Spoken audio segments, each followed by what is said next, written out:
धर्म, मातृधर्म, पितृधर्म, राजा धर्म, गुरु धर्म, राज्य धर्म, राष्ट्र धर्म। और प्रतिदिन हम कई और धर्मों के बारे में सुनते हैं।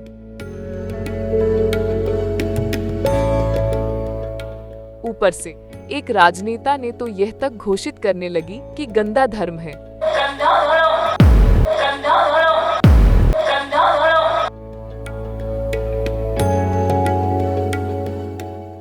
और एक अन्य राजनेता तो सनातन धर्म को मिटाने की बात भी करता है।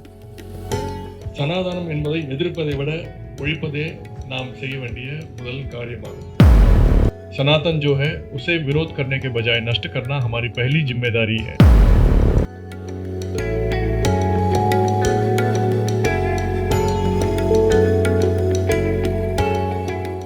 हिंदू होने के नाते हम हर दिन धर्म को सुनते हैं, बात करते हैं, जीते हैं और सांस लेते हैं, और वे इसे बर्बाद करने में लगे रहते हैं।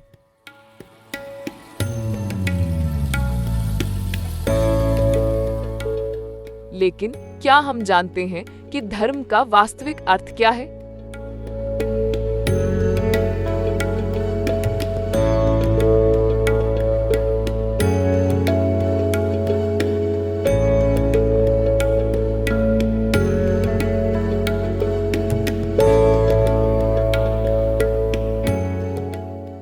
कहा जाता है कि धर्म का अर्थ कर्तव्य या जिम्मेदारी है। क्या यह सच है? कहा जाता है कि धर्म का अर्थ सद्गुण या सदाचार है। क्या यह सच है? कहा जाता है कि धर्म का अर्थ मजहब है। क्या यह सच है? कहा जाता है कि धर्म का अर्थ कानून है। क्या यह सच है?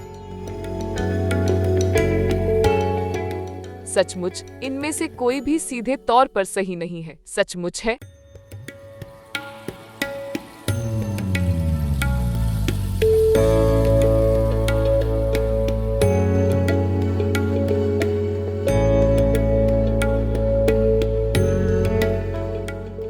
वास्तव में धर्म का शाब्दिक अर्थ है अहम को बनाए रखना।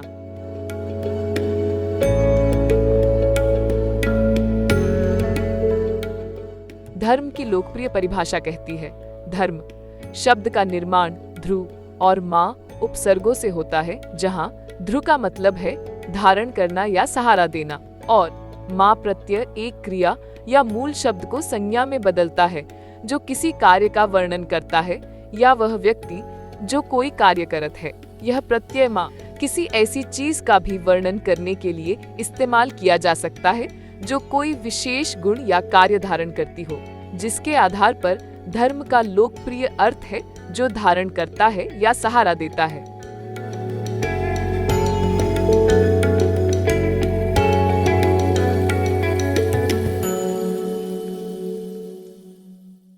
हालांकि धर्म का वास्तविक अर्थ या परिभाषा अलग है। धम शब्द ध्रुव और अहम के मूल शब्द से बना है। संस्कृत व्याकरण के नियमों के अनुसार जब ध्रुव को अहम के साथ जोड़ा जाता है तो परिणामी शब्द ध्राह है। हालांकि समय के साथ यह धर्म बोला जाने लगा होगा। वैकल्पिक रूप से ध्रुव और अहम का संयोजन धर्म भी हो सकता है, जो समय के साथ धर्मा बोला जाने लगा होगा। किसी भी तरह से ध्रुव धातु का अर्थ है धारण करना या सहारा देना, और अहम का अर्थ होता है अहंकार आत्मा, जिसके आधार पर धर्म का अर्थ है अहम को बनाए रखना या हम को धारण करना।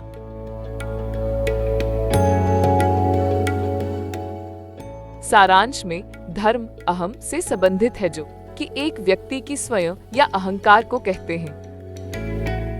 अहम अहंकार तत्व से जुड़ा होता है। अहंकार तत्व भौतिक क्षेत्र में सबसे उच्च तत्व है। तत्व ज्ञान या विज्ञान संख्या का एक मौलिक पहलू है, जो खुद ही चेतना का विज्ञान है, जिसके आधार पर धर्म का अर्थ है अहम को बनाए रखना या अहम को धारण करना। जबकि धर्म मूल रूप से सिर्फ यह है। समय के साथ यह अन्य अर्थों में भी जाना जाने लगा है। यानी धर्म का मतलब कर्तव्य या जिम्मेदारी हो सकता है, क्योंकि अपना अहंकार को बनाए रखना हर जीवी का कर्तव्य और जिम्मेदारी है।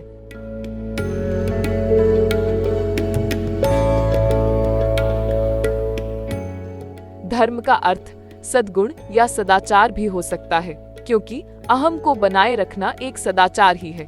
दूसरे शब्दों में, सदाचारी होना स्वयं को बनाए रखने के समान है।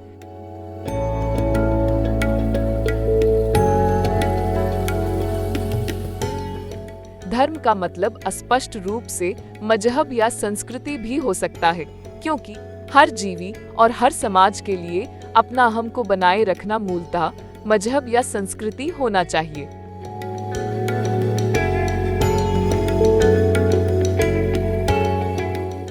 इसके अलावा धर्म धुंधले तौर पर कानून भी हो सकता है, क्योंकि अहम को बनाए रखना ब्रह्मांड का नियम है, जिसे प्रत्येक जीवी पालन करने के लिए बाध्य है।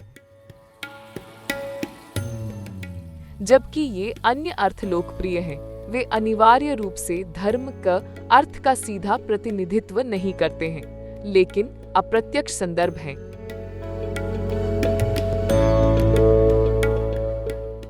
और आगे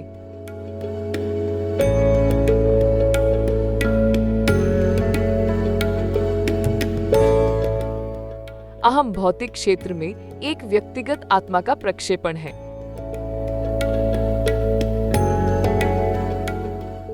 एक व्यक्तिगत आत्मा परमात्मा का एक भाग या प्रक्षेपण है, लेकिन अपने ही स्वार्थी इच्छाओं से बंधी हुई है। परमात्मा शब्दशः सर्वोच्च आत्मा या सार्वभौमिक आत्मा को दर्शाता है। एक आत्मा स्वभाव से ही सनातन होती है, इसलिए आत्मा और सनातन आत्मा के बीच कोई भेद नहीं है। लेकिन व्यावहारिक उद्देश्यों के लिए एक व्यक्तिगत आत्मा को आत्मा कहा जाता है, जबकि परमात्मा को सनातन आत्मा माना जाता है, क्योंकि परमात्मा या सर्वोच्च आत्मा हर जीवी में विद्यमान है। यह प्रत्येक जीविक कर्तव्य और दायित्व भी बन जाता है अखंड आत्मा के रूप में भौतिक क्षेत्र में प्रदर्शित सनातन अहम को बनाए रखना की। सनातन अहम को बनाए रखना सनातन धर्म के रूप में संदर्भित किया जाता है।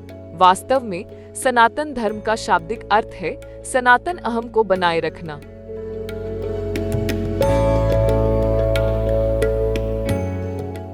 एक अर्थ में अहम को बनाए रखना सनातन अहम को बनाए रखने के बराबर है। इसलिए धर्म और सनातन धर्म दोनों को एक ही माना जा सकता है। लेकिन यह अहम या अहंकार का स्वभाव है कि वह एक व्यक्तिगत जीवी को जुनून, स्वार्थ और स्वयं की पहचान की ओर धकेलता है। फिर भी ब्रह्मांड सभी जीवियों के प्रति करुणा, उनके बीच समानता, दूसरे शब्दों में विविधता में एकता की मांग करता है। केवल वही लोग जो अपनी स्वार्थी प्रवृत्तियों को पार कर सकते हैं, उन्हें वास्तव में धर्म और सनातन धर्म का अनुसरण करने वाला माना जा सकता है। जो लोग स्वार्थी प्रवृत्तियों से चिपके रहते हैं, वे वास्तव में अधर्म के रास्ते पर होते हैं। तो सनातन धर्म क्या है और क्या हिंदू धर्म सनातन धर्म के समान है?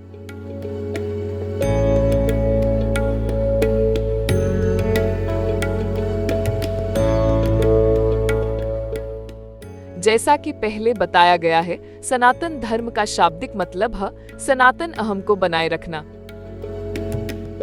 सनातन अहम परमात्मा है, यानी सर्वोच्च आत्मा, जिससे हर एक आत्मा उत्पन्न होता है। इसलिए यह प्रत्येक जीवी या स्वयं के लिए कर्तव्य और जिम्मेदारी बन जाता है कि वह सनातन अहम को बनाए रखना। इस समझ के आधार पर हमारे प्राचीन ऋषियों ने दार्शनिक शिक्षाओं का एक समुच्चय प्रदान किया था, जो जीवियों और समाजों को ब्रह्मांड के साथ सद्भाव में रहने और जीवन के विभिन्न पहलुओं में उनके कर्तव्यों को पूरा करने का मार्गदर्शन करने के लिए था।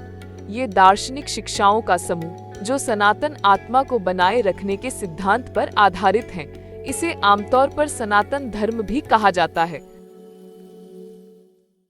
समय के साथ इन दार्शनिक शिक्षाओं को प्राचीन भारत की संस्कृति के रूप में अपनाया गया और जो संस्कृति उत्पन्न हुई उसे भी सनातन धर्म के रूप में संदर्भित किया गया। समय के साथ सनातन धर्म की समझ और दार्शनिक शिक्षाओं ने विकास किया है, जो संख्या से प्राप्त ब्रह्मांड की समझ से आकार लिया गया है, जो स्वयं चेतना का विज्ञान है, जो प्रकृति के अध्ययन से लिया गया है। इन दार्शनिक शिक्षाओं में ब्रह्मांड के उन कानूनों को शामिल किया गया है जो ब्रह्मांड के हर पहलू को शासित करते हैं, सूक्ष्म जगत से लेकर विराट जगत तक, जिसमें प्राकृतिक तत्व, ग्रह, तारे, मनुष्य, जानवर और सब कुछ शामिल हैं। इन कानूनों का पालन हर जीव और समाज द्वारा एक कर्तव्य और जिम्मेदारी के रूप में किया जाना चाहिए। प्राकृतिक संतुलन बनाए रखने के लिए इन नियमों का पालन करना आवश्यक है। इनका उल्लंघन करने से विनाश और विध्वंस हो सकती है।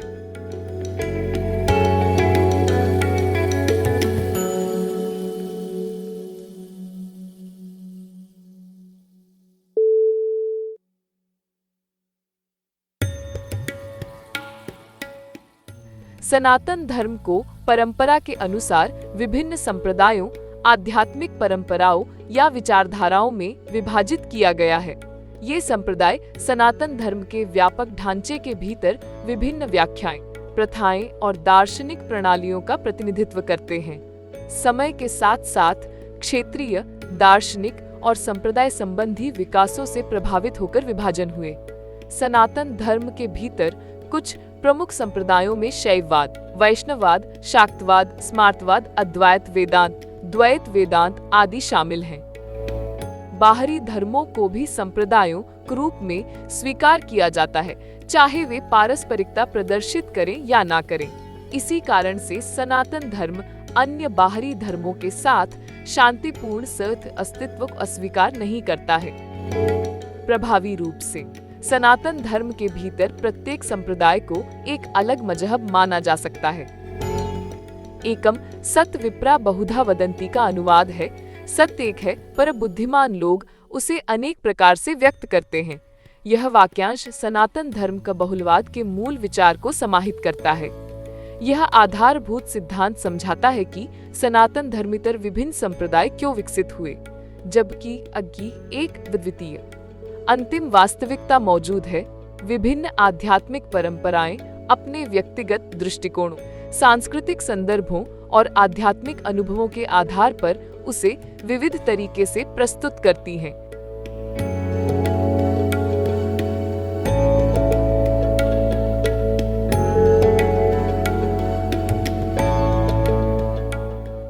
जबकि सनातन धर्म और संप्रदाय प्राचीन शब्द हैं। समय के साथ हिंदू धर्म विदेशी प्रभावों द्वारा सिंधु नदी से लेकर भारतीय महासागर तक इस क्षेत्र की संस्कृति का वर्णन करने के लिए उपयोग किया जाने वाला एक शब्द के रूप में विकसित हुआ।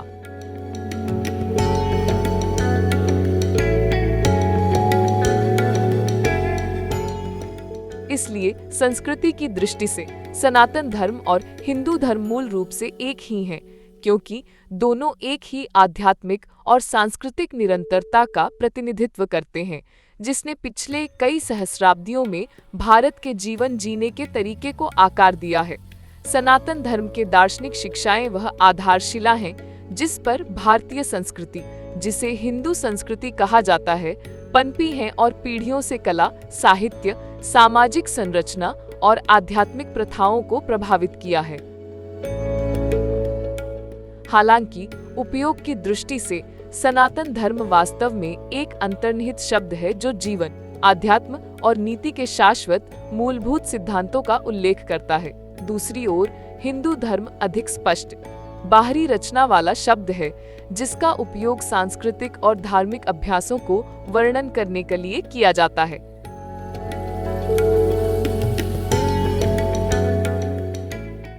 इसके बदले हम प्राचीन संस्कृति के वैज्ञानिक पहलुओं को सनातन धर्म का हिस्सा मान सकते हैं, जबकि कला के पहलू जैसे प्राकृतिक तत्वों का व्यक्तित्वकरण को हिंदू धर्म का हिस्सा माना जा सकता है, जो सनातन धर्म से उत्पन्न सांस्कृतिक अभिव्यक्तियों को दर्शाता है। सनातन धर्म और सांख्य कई व्यापक दायरे में चेतना, ज्योतिष, गणित, आयुर्वेद और प्रकृति के बोध समेत कई वैज्ञानिक सिद्धांतों को प्राचीन भारत की सांस्कृतिक और आध्यात्मिक क्रियाकलापों में मर्ज किया गया है। इसलिए संस्कृति के वैज्ञानिक पहलुओं को सनातन धर्म का हिस्सा कहना उचित लगता है, खासकर जब हम प्राचीन भारतीय परंपराओं में गहराई से जुड़ी आध्यात्मिकता और वैज्ञानिक ज्ञान की समृद्धि का विचार करते हैं।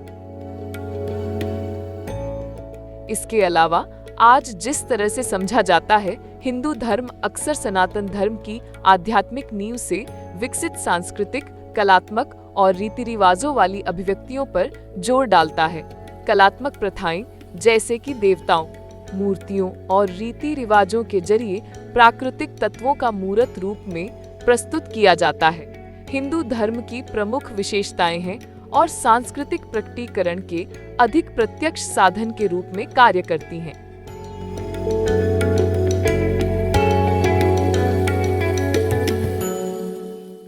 संक्षेप में हम कह सकते हैं कि अगर सनातन धर्म प्रकृति का विज्ञान है, तो हिंदू धर्म विज्ञान का कला है।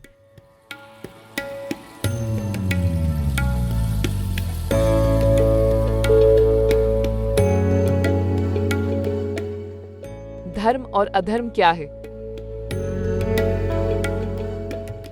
जैसा कि पहले उल्लेख किया गया है, धर्म मूल रूप से अपने अहम या अहंकार को बनाए रखने का अर्थ है, जबकि एक सरल अर्थ में अधर्म धर्म का विपरीत है। सापेक्ष संदर्भ में अधर्म को एक कम धर्म माना जा सकता है। धर्म अहंकार से संबंधित है, जो भौतिक जगत में सर्वोच्च तत्व है। दूसरी ओर अधर्म मुख्यतः दुरहंकार या मिथ्या अहंकार से उत्पन्न होता है। धर्म आत्मा को उच्चता प्रदान करता है, जबकि अधर्म आत्मा को नीचे गिराता है। धर्म व्यक्ति को उच्च लोकों की ओर ले जाता है, जबकि अधर्म व्यक्ति को निचले लोकों की ओर ले जाता है। धर्म नैतिक नियम, धार्मिकता या सच्चरित्रता के मार्ग का प्रतीक होता है। यह उन नैतिक और आध्यात्मिक कर्तव्यों और जिम्मेदारियों को दर्शाता है जिन्हें व्यक्ति को जीवन में अपनाने चाहिए, ताकि वह ब्रह्मांड के साथ सामंजस्यपूर्ण तरीके से रह सके। दूसरी ओर अधर्म अधार्मिकता, अनैतिकता या प्राकृतिक क्रम के विरुद्ध आचरण का प्रतीक होता है। इसमें ऐसे कार्य शामिल होते हैं जो अनैतिक, अन्यायपूर्ण या स्वयं या दूसरों के लिए हानिकारक हों।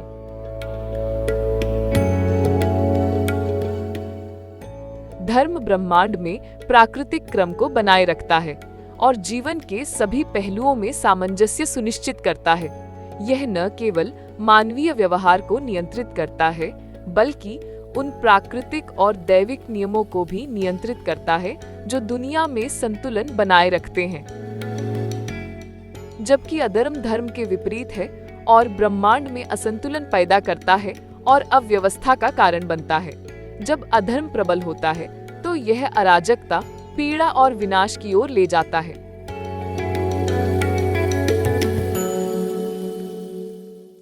धर्म व्यक्तियों को अखंडता, करुणा, निष्पक्षता और सभी जीवियों के प्रति सम्मान के साथ कार्य करने के लिए प्रोत्साहित करता है। यह अधिक अच्छे, कर्तव्य और धर्म के अनुरूप निर्णय लेने के बारे में है, जबकि अधर्म स्वार्थपूर्ण, हानिकारक, अन्यायपूर्ण या अनैतिक कार्यों की ओर ले जाता है। यह लालच, क्रूरता, बेईमानी और अन्य नकारात्मक गुणों को बढ़ावा देता है जो व्यक्तियों और समाज को नुकसान पहुंचाते हैं।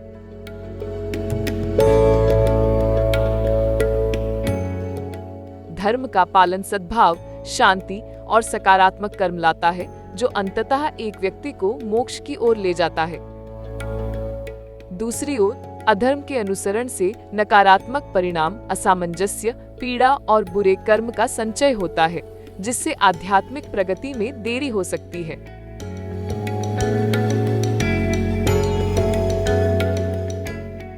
अधर्म का एक विशिष्ट उदाहरण नस्लवाद या जातिवाद है। आज की दुनिया में नस्लवाद या जातिवाद के रूप में अधर्म को उजागर करना महत्वपूर्ण है। जिसे हिंदू धर्म में कथित तौर पर जाति के रूप में संदर्भित किया जाता है। धर्म सभी जीवियों के प्रति दया, समझ और समानता के साथ व्यवहार करने के लिए व्यक्तियों को प्रोत्साहित करता है, चाहे उनकी दौड़, नस्ल या पृष्ठभूमि कुछ भी हो। दूसरी ओर अधर्म विभाजन, भेदभाव और पूर्वाग्रह को बढ़ावा देता है, जो समाज में सद्भाव और एकता के स्वाभाविक क्रम को बाधित करता है।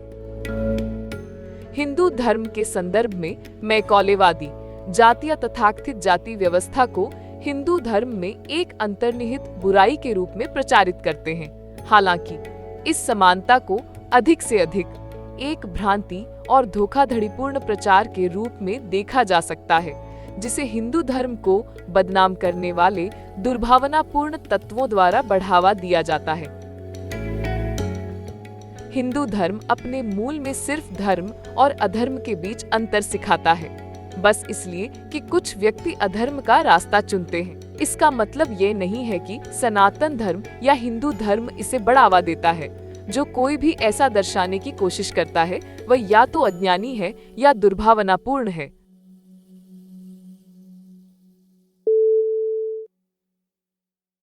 जाति स्वयं में व्यवसाय या पेशे के आधार पर एक सरल वर्गीकरण है, जो एक व्यावहारिक आवश्यकता को पूरा करता है। यह किसी व्यक्ति की पहचान उसके पेशे या व्यवसाय से करने के लिए आवश्यक है। उदाहरण के लिए, वैद्य का अर्थ है डॉक्टर, आचार्य का अर्थ है शिक्षक, भट्टा का अर्थ है बटलर, इसी तरह। इसलिए जाति कभी भी जन्म आधारित होने के लिए नहीं थी, बल्कि व्यवसाय या पेशे आधारित थी। लेकिन अपनी जाति या व्यवसाय या पेशे या नस्ल या मजहब के बारे में मिथ्या अहंकार रखना वास्तव में एक अधर्म है, जो आत्मा को नीचा गिराता है। इसलिए कोई भी व्यक्ति जो अपनी जाति के बारे में श्रेष्ठता भाव रखता है, वह वास्तव में अधार्मिक हो रहा है।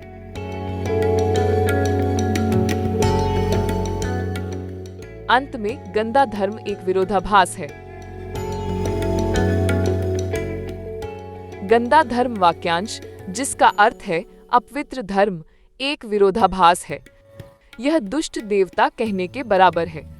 दुष्ट देवता एक विरोधाभास है क्योंकि इसमें दो परस्पर विरोधी विचारों का संयोजन होता है।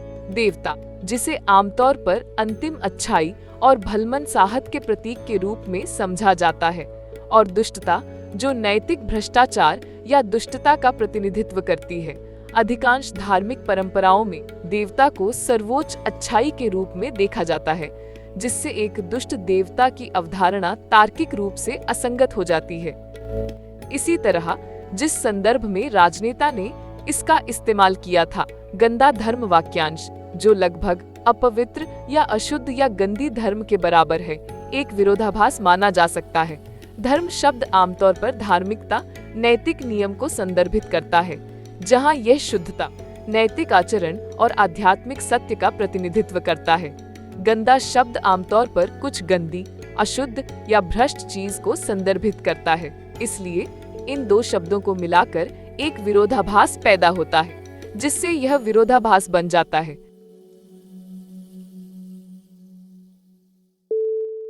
लेकिन फिर किसे फर्क पड़ता है? इन चुने गए राजनेताओं ने, जो सनातन धर्म को खत्म करने के मिशन पर हैं, सभी अधिकारों दे दिए हैं कि वे हिंदू धर्म की परिभाषाओं और प्रतीकों को तोड़ मरोड़ कर बदनाम करने के लिए